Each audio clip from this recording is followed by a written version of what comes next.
Ladies and gentlemen, a very, very warm welcome to Canada. Bienvenue au Canada. It's a pleasure to have you here at the Cross-Cultural Business Skills elective course at the Amsterdam University of Applied Science. My name is Schroevers. I'm not alone because we have on alphabetical order, we have Jad, we have Raina, we have Porto, we have Jillian, who's been very much helping with the desk research from the early start, and Abdellah. And I welcome you to Speaking Canadian.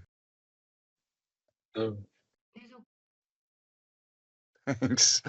So if we look at the name Canada, for me it was something I discovered just recently. It's Jacques Cartier who traveled a long time ago, almost 500 years, and he was a French explorer, made two travels there.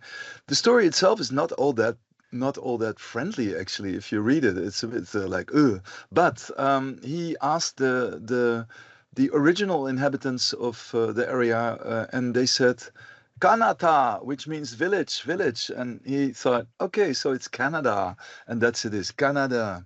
Wonderful. I will now give the floor to the real stars. Hello, welcome to our presentation. So this is Canada.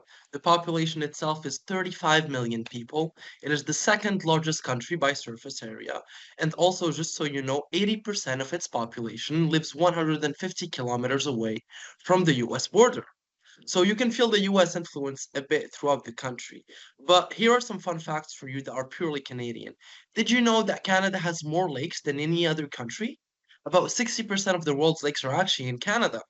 The lowest recorded temperature in Canada was negative 63 Celsius in Snag, Yukon. That's pretty up north. That's actually colder than Mars. Sometimes it gets so cold that pathways can literally open up.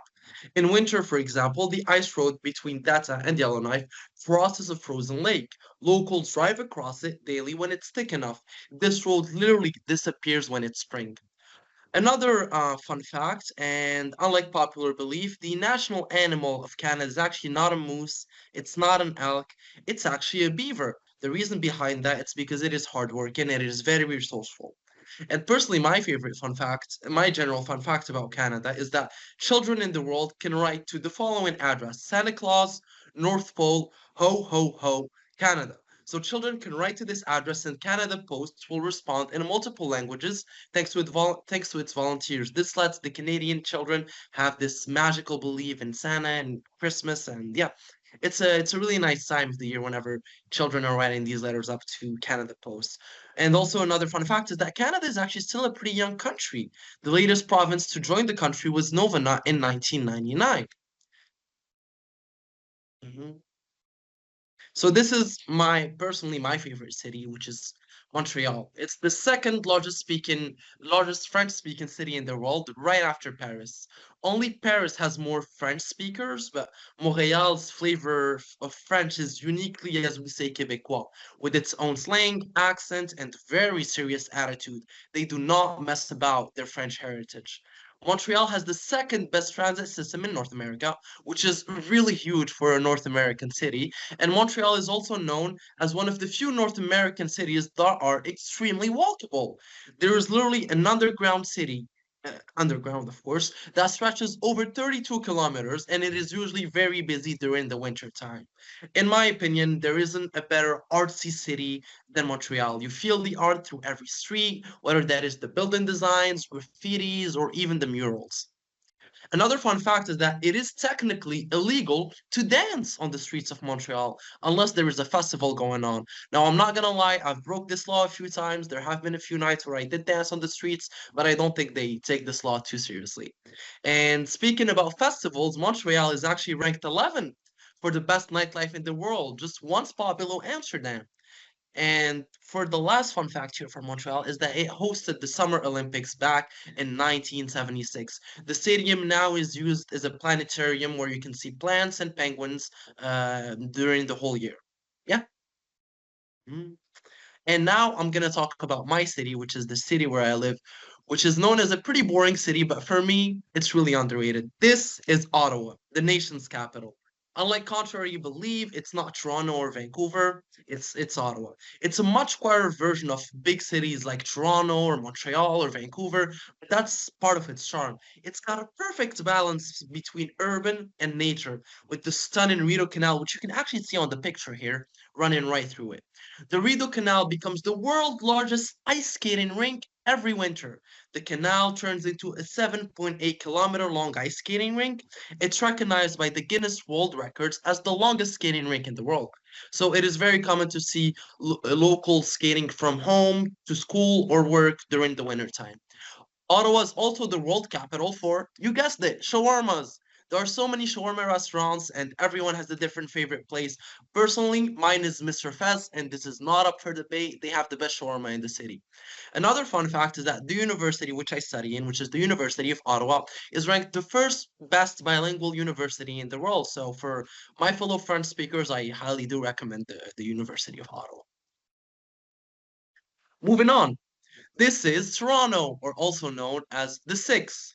Now, as you can see, this is the CN Tower. It was once the world's tallest freestanding structure, and it's the building which is known, pretty much represents, I guess you can say, Toronto.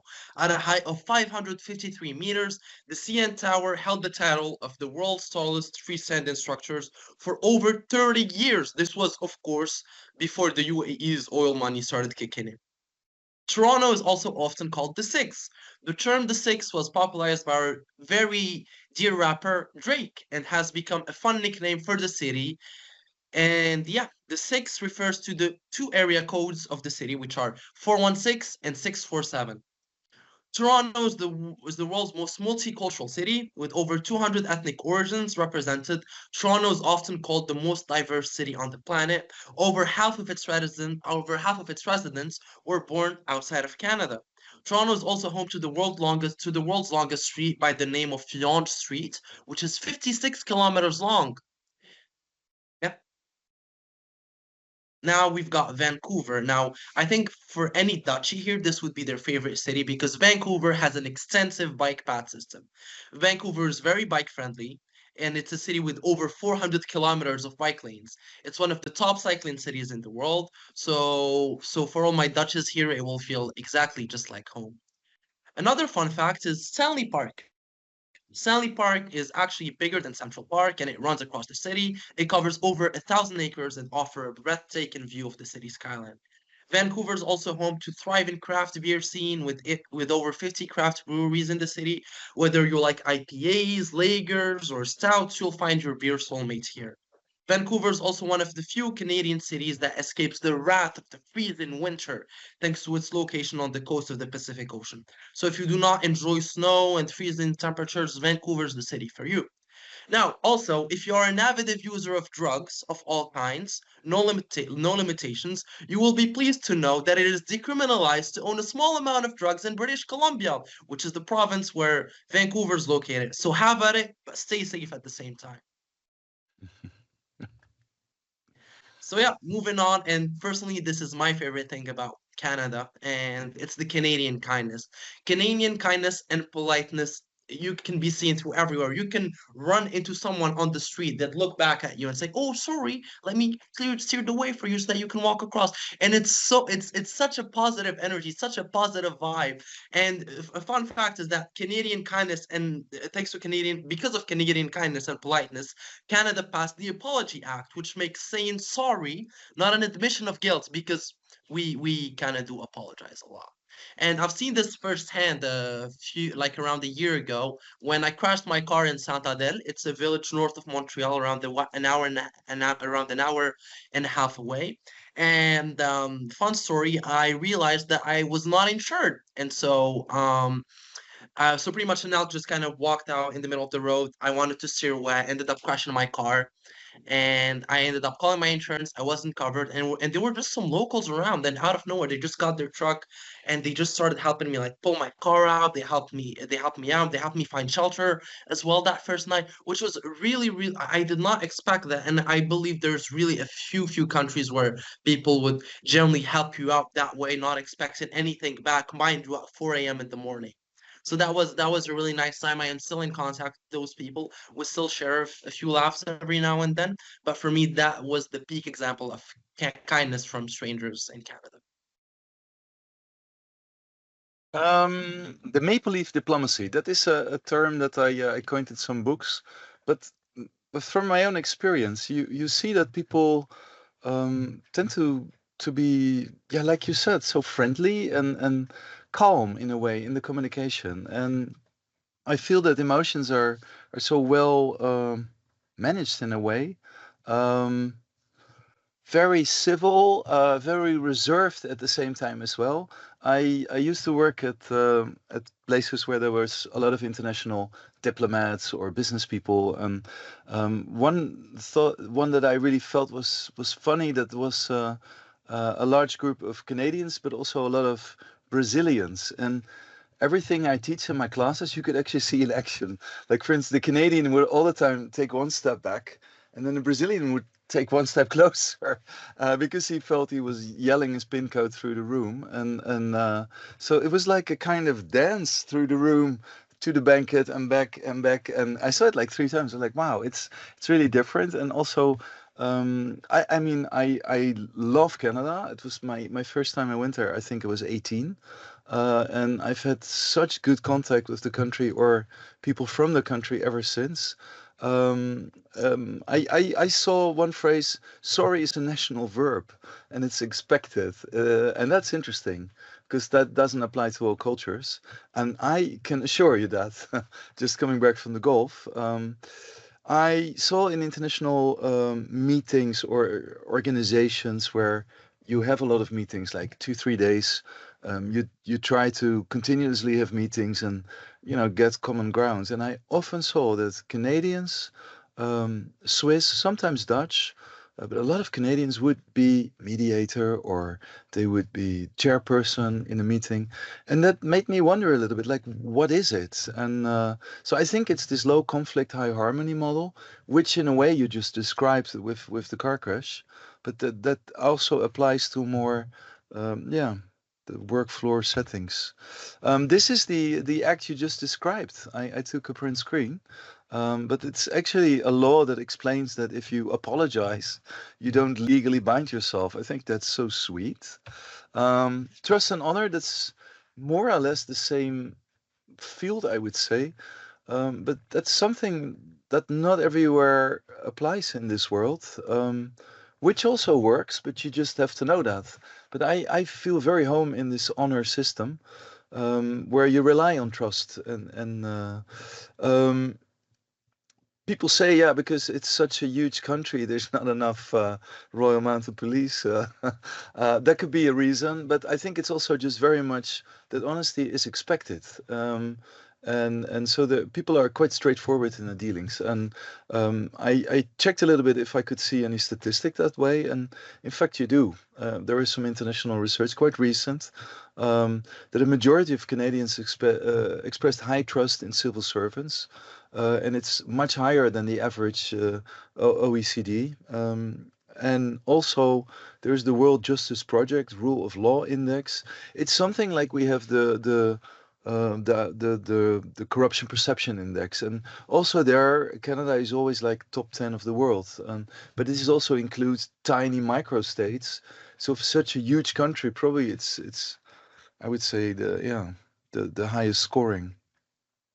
Um, Often when I talk to Canadians, also Canadians here in Europe or in Germany or in Poland, I often felt like admiration when they talked about, being in a canoe or swimming in cold ice rivers, until I realized that everybody does that. In the beginning, I was really like, oh, this is so special. Wow, she's so tough. But yeah, 1 out of 10 trees in our world are actually in Canada. It has a huge amount of, and that's important because we do need clean air, with a humongous landmass, to use a Canadianism, and as explained, not too big of a population for the land size. There's a lot of forest.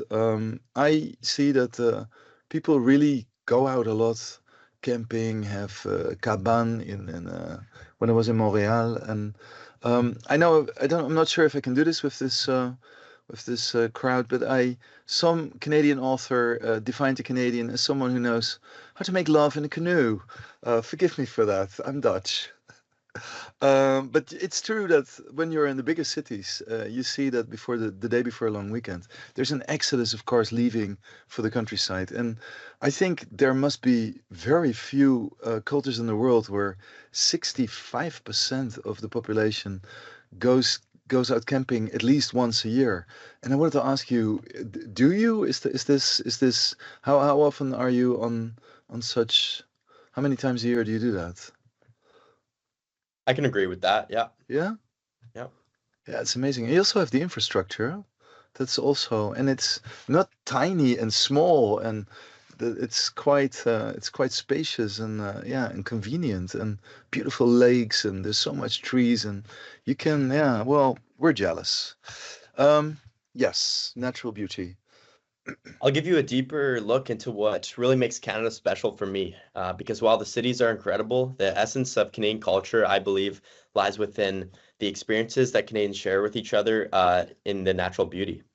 Arguably one of the country's greatest treasures, Canada is vast and incredibly diverse. No matter where you go, nature is close by. Whether it's the peaks of the Rockies, the prairies, the Atlantic coastline, or the thousands of freshwater lakes, Canada has a way of making you pause and appreciate the world around you. You can hike in the forest, paddle across the lake at sunset, or even just sit at night and admire the northern lights and the stars. It's peaceful and powerful, and it's the core of Canada. Canada also offers an incredible variety of activities, especially if you enjoy the outdoors. In the summers, there's no shortage of things to do. Hiking, biking, fishing, swimming, you name it. The warm months are packed with opportunities to enjoy every province and their landscapes. And of course, it's the winter season that we fully embrace. The skiing, snowboarding, skating, and even snowshoeing, which is very popular in Canada. For many, playing or watching hockey is almost a rite of passage. It's more than just a sport in Canada, and it's a tradition, a community, and in many ways part of our identity. I have a first-hand experience with this lifestyle. Growing up, hockey starts early, really early. Picture this. It's still dark out, negative 25, 30 degrees out. You're piling your equipment into the car, and you stop at Tim Hortons along the way. Tim Hortons, a big chain branch of breakfast and coffee in Canada. The early mornings at a freezing cold rink is typical for Canadian families. From the backyard rinks to the community arena, hockey creates a rhythm to life in the winter. Kids grow up skating just as soon as they can walk, and teams become like second families. Coaches are mentors, and the rinks are just a place people can gather and swap stories and hang out. Additionally, Tim Hortons is strategically placed next to these youth arenas for the parents in mornings like that. You also see how passionate Canadians are about the game, whether it's watching the NHL on TV or visiting the local team. The emotion's always real. But what's really special about the hockey culture in Canada, I believe, it's not just competitive, it's community driven. If you've never played the game yourself, you can feel it regardless of where you are in the country. It's the atmosphere and the community around it. Winter may be long, but Canadians make the most of it through festivals and seasonal celebrations. In nearly every province, you'll find winter festivals that turn cold and seasonal celebrations into fun. These events bring people together and celebrate what makes Canadian winters special. There's something magical about seeing your community come to life despite the freezing temperatures. You'll see ice sculptures and different snow events that really bring people together. And in the summer, you have the Calgary Stampede.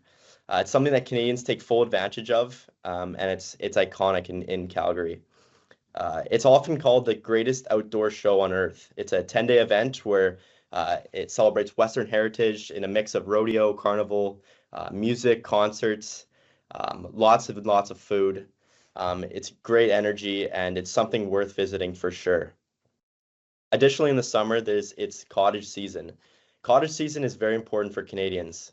When the weather warms up, families will head out of the city to the lakes and the cabins. It's where you'll learn to relax, reconnect with nature, and unplug. Whether it's swimming or barbecuing, sitting around the bonfire, roasting a marshmallow with a s'more, it's something that a peaceful tradition. It's something that Canadians truly enjoy, and it's a peaceful tradition. Along with that comes summer camp. It's a great opportunity for kids, especially in their youth, to understand what it really means to enjoy the outdoors. This comes with campfire songs, cabin life, tent life, and I think it's really important for kids to take a part of this because often now people will just embrace Wi-Fi and virtual connection, but summer camp is crucial for any kid's childhood.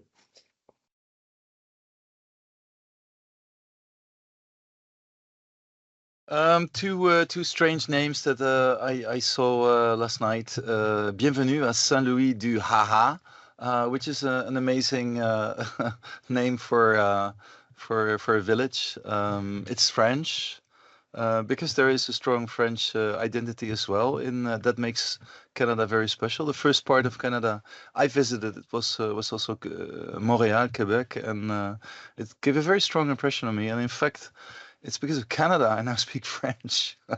They really made me feel like I should speak French, and actually, yeah, I'm grateful for that because it opened up also the francophone world to me. The beginning wasn't easy, I should admit, but sometimes the beginning shouldn't be easy, and for me it was in Quebec. Yeah, there's some more of it, but it's really like a community and it's a municipality. This one is awkward. I don't know exactly what it means. I guess it's Latin or so, but it's a brewing company with an awkward name. And they also have all kind of branding. But let's move on to the next slide. It says Friendly Manitoba, and I think we do have some students almost every semester from Manitoba. But how can it be friendly at -40? It's special. I remember I was eating an ice cream, and it felt like it wasn't a soft ice cream, and I couldn't really consume it so much anymore. So I threw it away in a garbage, and it was a metal one, and I could hear this like plong sound because it was deep frozen. It's that cold outside, and there is a Canadian singer. Baby, it's cold outside. Baby, it's cold outside. Baby, it's cold. Baby, it's cold outside. And he's described on their own thing as a humble Canadian, right next to another description. And I think it's so sweet that you can have those two right next to each other. I wanted to ask, so Porter, what age did you learn to skate? I was 3 years old when I Oh started. man, and yeah, even in the Netherlands, that is like amazing. Is that normal at 3? Yeah, I'd say so because the first season starts around when you're 4 or 5. So Yeah, my God. No, we don't have that here. We start to skate early. Any others who learned skating that early? Yeah, I Yeah, I learned think pretty much the around the same. age of 3 or 4 years old as well. Wow. And do you skate in the Netherlands or not? I mean, I skated here in the beginning. There was a little canal near the Heights Museum, so I went there with a few friends at the little big skating rink Yeah. over there. So I went there But you for a don't go little to the bit. Jaap Ede because it's a 400 meters track, and they also have an inside rink, and there's even HVA is organizing it. There's like 2 seasons of skating, but you see all Yeah, the teachers, huh? yeah, I went I there with think I some learned friends. skating. Anyhow, yeah, so interesting. I was impressed with the amount of time zones. Of course, it's a huge country, and your one of your national parks is bigger than my country, and it's just a park. But this is yeah, 6 time zones. My God. Yeah, we need to talk a little bit about foods. Who may I give the floor? I think Canadian cuisine is something definitely worth celebrating. Oftentimes when you hear about Canadian food, you'll think of maple syrup, but to be honest, there's so much more. Poutine is the best example. It's crispy fries, cheese curds, and hot gravy. It might sound simple, but it's a national favorite, and it's by far the best drunk food a Canadian could ask for. They'll have it at McDonald's, open 24/7. Ketchup chips are also a unique treasure. They taste way better than they sound. You always find these chips front and center at the grocery store, and they're a staple at any Canadian party. And then there's the beaver tails. These are warm fried pastries topped with Nutella, bananas, different toppings. They're definitely more popular at outdoor events and festivals, and oftentimes on the East Coast as well.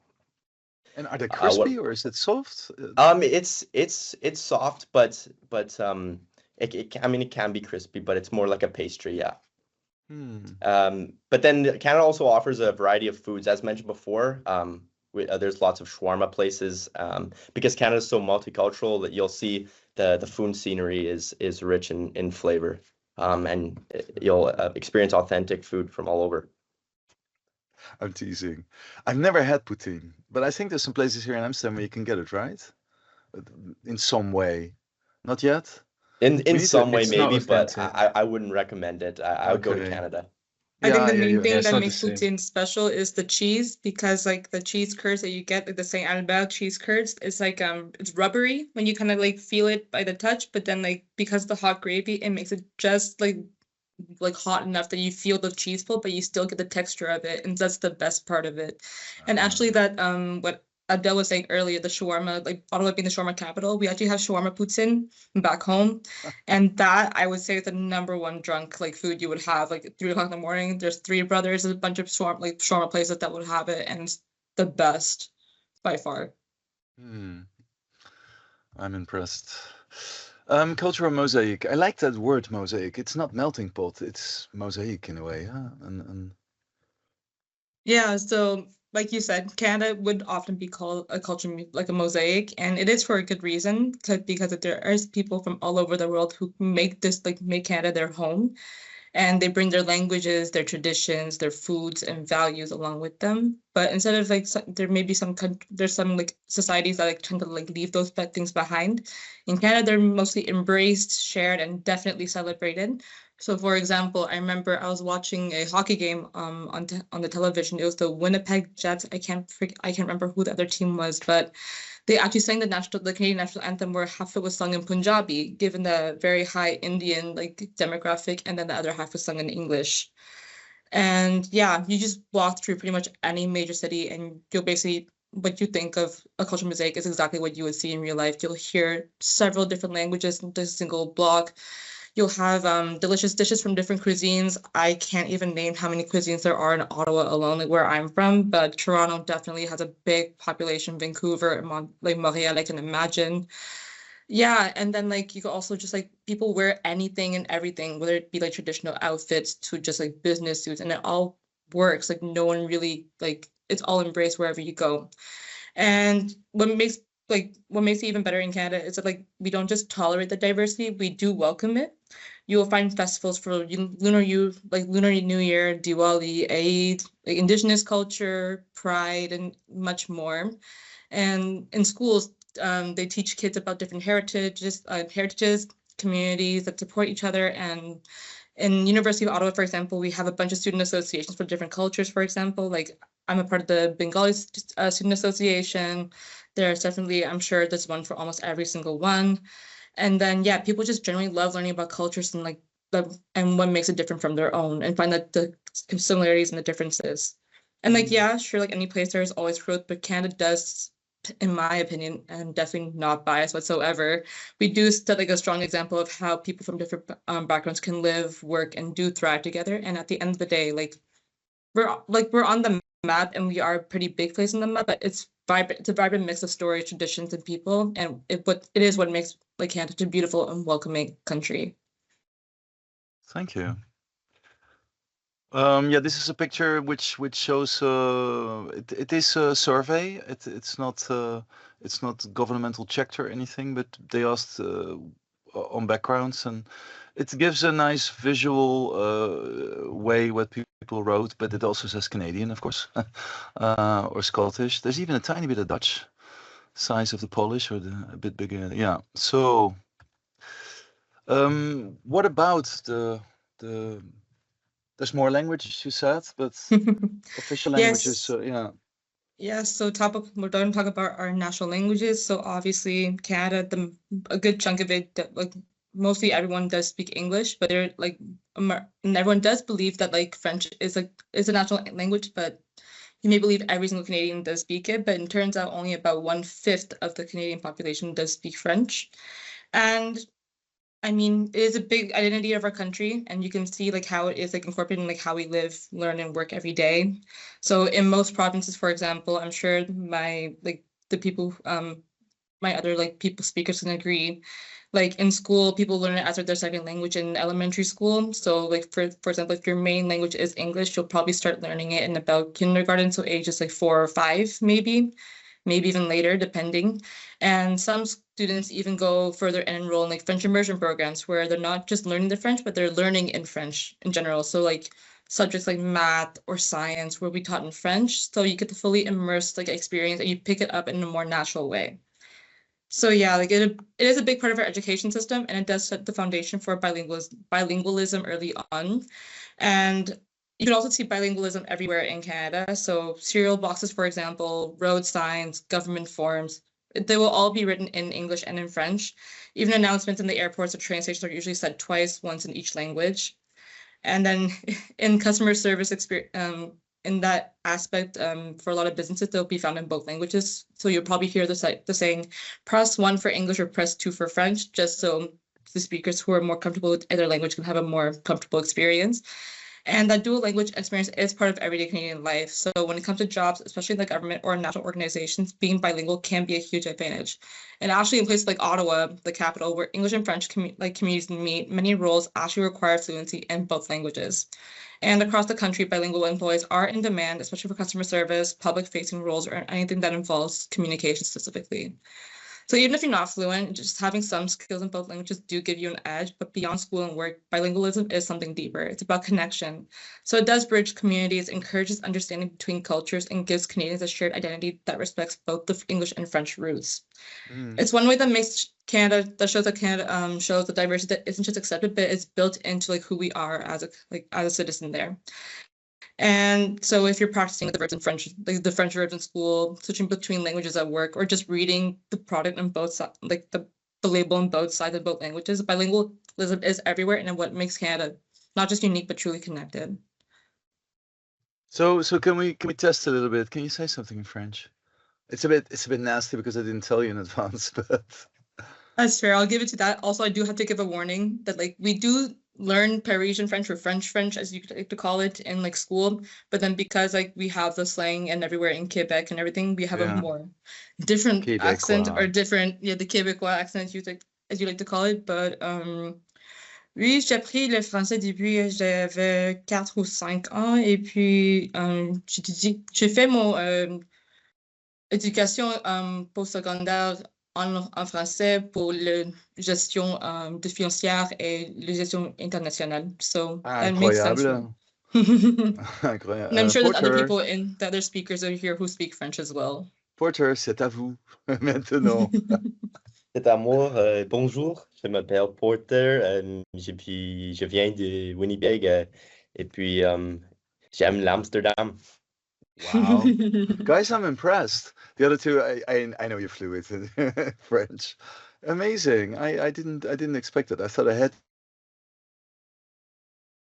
to, couldn't resist.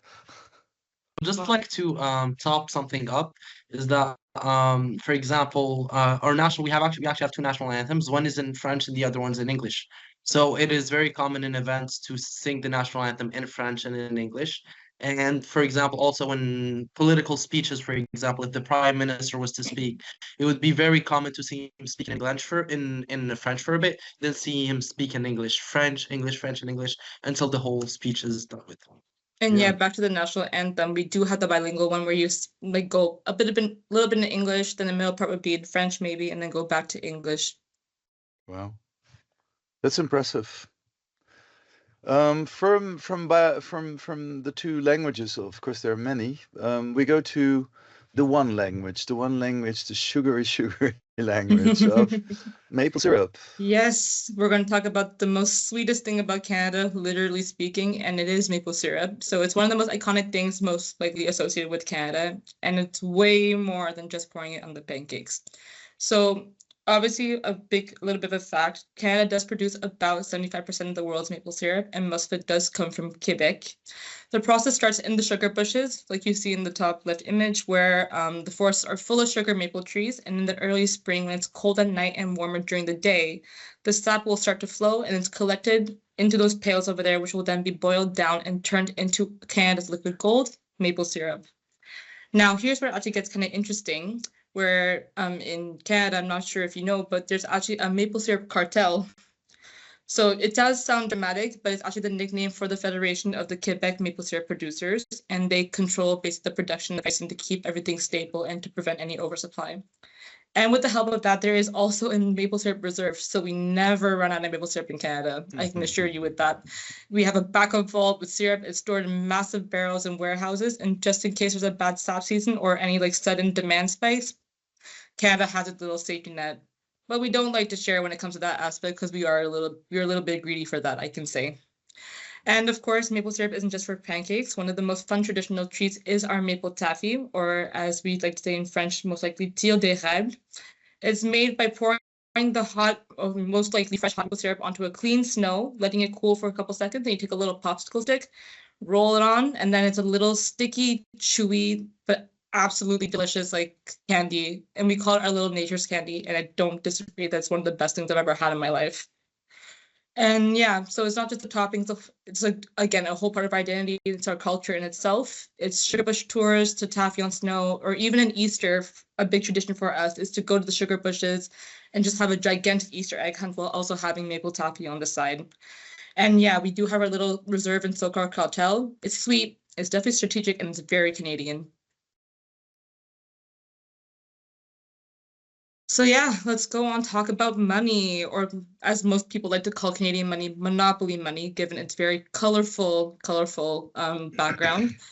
And honestly, it's hard to see, like, not see why. It's very colorful.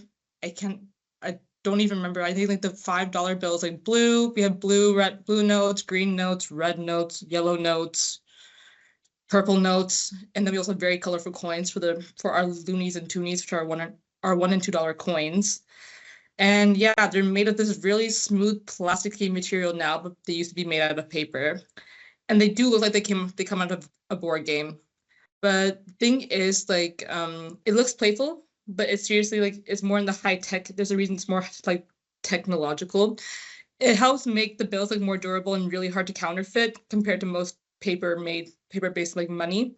Plus, it has a little see-through windows, holograms, and raised ink, so it's very like easy to tell whether something's a fake or if it's a real note. So if you do leave your $20 bill in your jeans and you toss it in the wash, good news, it'll survive. Try that with paper money. I bet you can experience that with the euro, but I can be a little bit biased. So yeah, it may look like plain money, but the Canadian cash is smart and it's one of the coolest looking currencies out there. But again, I'm a little bit biased. Rightly so. So one of the beautiful things about Canada is how it embraces and celebrates its Indigenous cultures and roots. So across the country, you'll see Indigenous cultures woven into everyday life, from the vibrant art in public spaces to traditional music and dance showcased at festivals, to Indigenous languages being taught and spoken more and more in schools and communities. For example, I have started learning about the Indigenous cultures and like later, like I think when I was like starting at the age of 9, we'll read all these books talking about the different types around Canada, as there are many Indigenous groups in itself. And then you would have presentations from people from the First Nations groups who would come by and teach us about like their culture and everything. And there are also many events and gatherings about that now begin with a land acknowledgement, because it is like, while it is like their land first, we want to acknowledge it, that we are using their space and we're using it for good. And it's a meaningful way to recognize and honor the traditional territories of the First Nations, Inuit, and Métis people. It's a simple gesture, but it shows deep respect and connection to the land and the original caretakers. Indigenous cultures also celebrate through storytelling, fashion, food, and ceremonies that are being shared and appreciated by people of all backgrounds. There are dedicated days, like the National Indigenous Peoples Days, where Canadians come together to celebrate the richness, diversity, and strength of Indigenous communities. So you'll find many Indigenous-led businesses, artists, and creators gaining more visibility and support, which is amazing to see, especially as a Canadian ourselves. Their contributions are not only rooted in deep tradition, but also are full of creativity, innovation, and pride. And something that really sets Canada apart, the way their heritage is being embraced as a vital and vibrant part of our national identity. So now we're more so going to talk about Canadian heroes. So we previously talked about one of the biggest figures in Canada being Drake and Toronto and all of the influence that he provided. But now we're going to talk more of a national scale. So we're going to cover Terry Fox, which is a Canadian hero who attempted to run across Canada with only one leg in order to raise money for cancer research. So his journey was pretty much entitled Marathon of Hope because it was diagnosed with bone cancer and unfortunately lost his leg. But even with that, he was able to run over 5,000 kilometers, which I think people don't even do that in a year, I would say. And he inspired the annual Terry Fox Run, which is held across the country on different dates. So in British Columbia and Ontario, it is celebrated on the second Sunday of September. In Manitoba, it is on the first Monday of August. But the national date for the Terry Fox Run is usually the second Sunday of September. Mm. And as for the province of Quebec, so the province of Quebec, which is famously known to speak French, with, I would say, a little variant. It is not the same as actual French from France.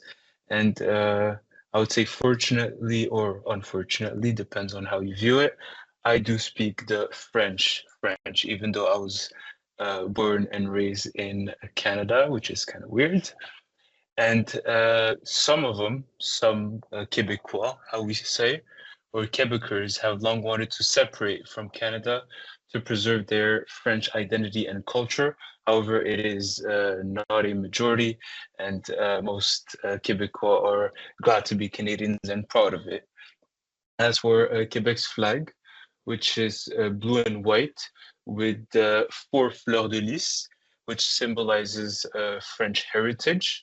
So the fleur de lys is very well known in France and in New Orleans, in Louisiana, for instance, due to the history with France. So Quebec is no different in that regards. It does not hide that pride of being, I would say, part French due to the language. And as I previously mentioned, French in France and Québécois is, yeah, it has a unique slang expressions. For instance, in French, you would just say go to shopping. So they use English words even though they speak French. However, in Quebec, they more so have this tendency of translating English words instead of the French people just using the English word in their sentences. And here in Québécois, we will have je vais magasiner, which is to shop. And language is a part of the identity, as I said. Quebec promotes French strongly in daily life, as most schools teach French and English pretty much equally to be able to just have it in normal life. And you also have provinces like in Ontario and Ottawa, where French is spoken as well. So as for Canada through our eyes, so a couple of fun facts about just our daily life in Canada, how it would be. So school would be canceled if there's too much snow, which it is pretty much normal because it can reach heights that are bigger than yourself. So it would be very hard to get all the way to school, and kids love those type of days when you wake up in the morning and you see on the news, you have like your local news and you have a list of schools that could be canceled, and then you see the name of your school and then you're just happy that you have pretty much a free day.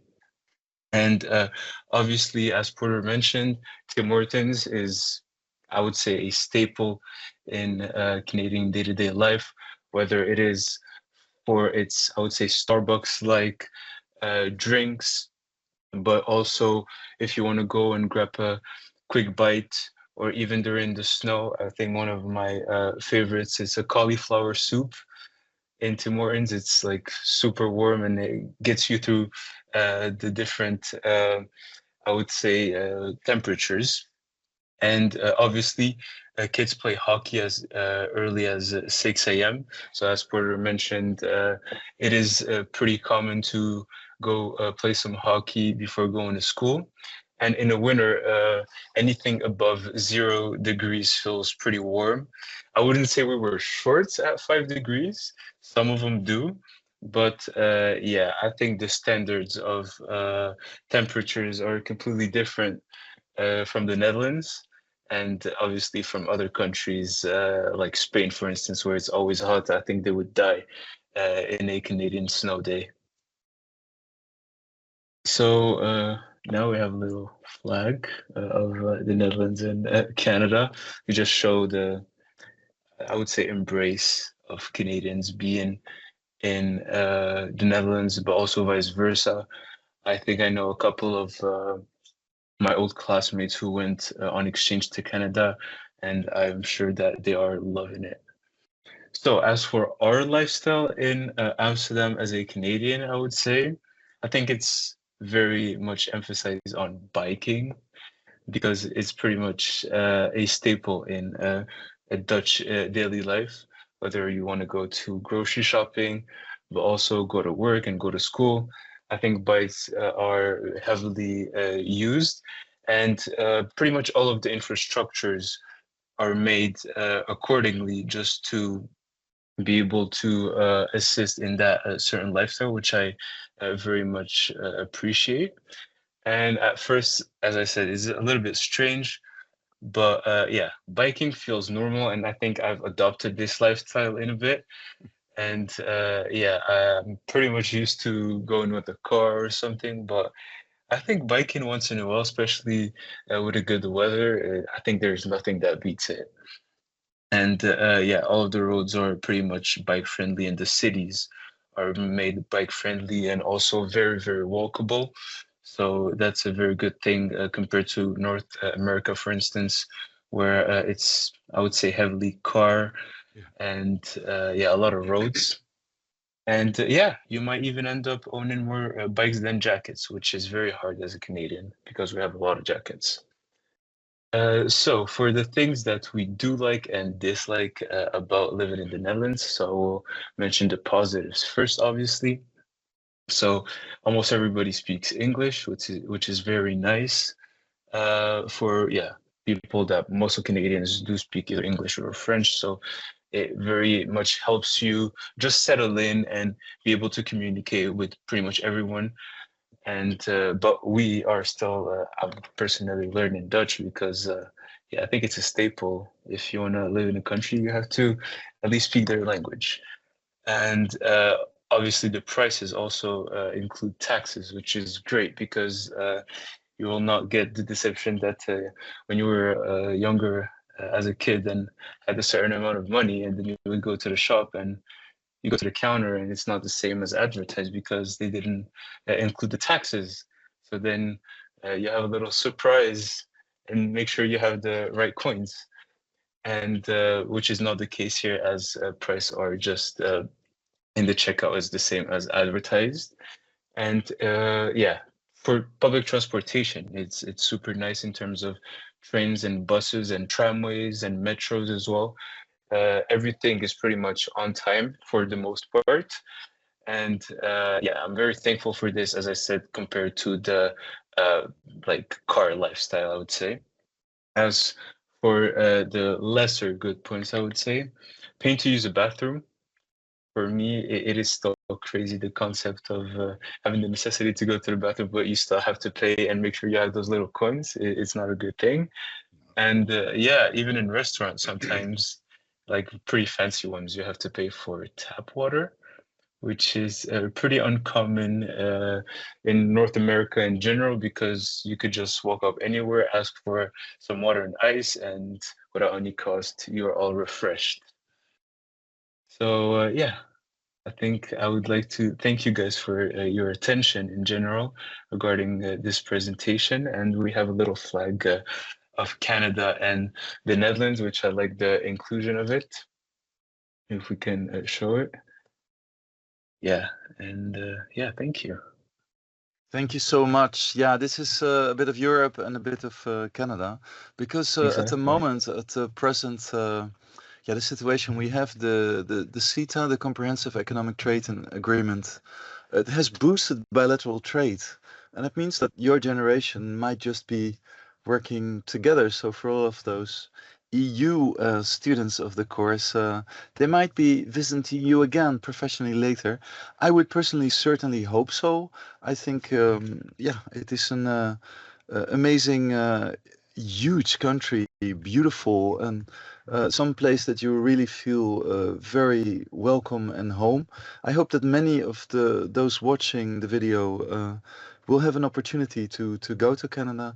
I loved it. I have very good friendship with people from Canada. So yeah, get your ticket. That is the main idea of today's lesson, is fall in love with the place. I think my children, my students have done their utmost. They worked really hard in presenting their Canada. I'm very grateful to your hard work, and my gratitude will be in the great administration fairly soon, because you deserved it, definitely. And to all of those of you watching, I hope you fell a little bit in love with Canada. Do, because it's worth it, and go get your tickets now. It's a good time to buy tickets. Don't wait too long, and see you in Canada. Thanks everybody, and hope to see you later. Bye bye.